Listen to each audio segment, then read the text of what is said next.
கண்ணில் நடமாடும் சிவகாமியே, அன்பின் உருவான அபிராமியே, காஞ்சி காமாட்சி மதுரை மீனாட்சி எனக்கு நீதானம்மா.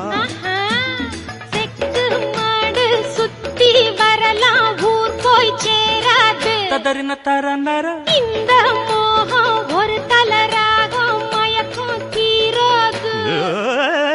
தேவி ஸ்ரீதேவி உன் திருவாய் மலர்ந்தொரு வார்த்தை சொல்லிவிடம்மா.